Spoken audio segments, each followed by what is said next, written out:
today we're doing our weigh and measure. You can see everybody working around here on our Kununurra fish, our fish that are going to Lake Kununurra for the restocking program.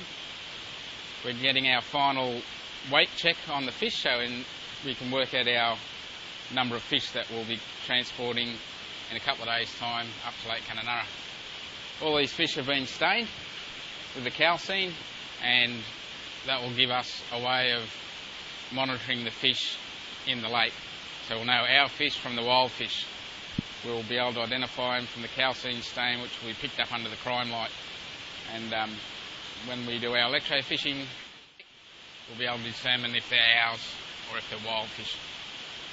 Today we're weighing and measuring all the fish, and they'll be set up into individual tanks in order to stock the transport tank for our 12 to 15 hour run to Kununurra. So we need to know exactly what stock and density we have in the tanks, and we also need to know what number we put in. So this process should take us another couple of hours, and we'll have a fairly accurate number on our fish from the run. So now we're just adding the fish to the buckets. We'll be getting an individual weight on each tank of fish. We've already got a sample weight. That sample weight will give us an individual fish weight. So we weigh out 50 fish, we get an average on that weight, and that'll determine weight per fish. We then get a weight of the whole tank.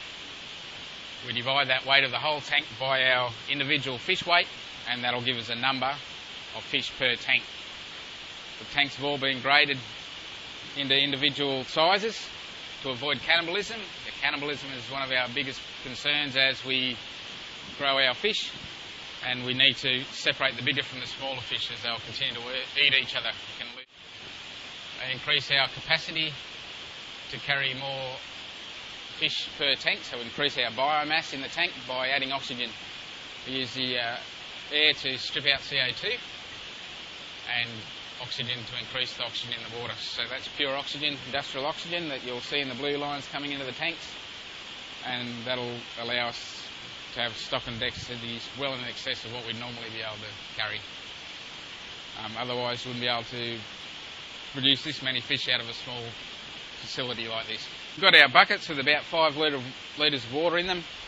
We add about 3 litres of fish, or 3 kilo of fish, sorry, and that's about as much as we want to add to that volume of water for a short period of time, otherwise we have issues with them running out of oxygen. So once we've got our total weight there, we've got 2,840 grams. We then take the bucket of fish and put them into the new tank, over to our tank that we've just cleaned, and in that tank is a new water supply, air and O2 or oxygen. The oxygen gives us the capacity to carry a greater biomass in our tank.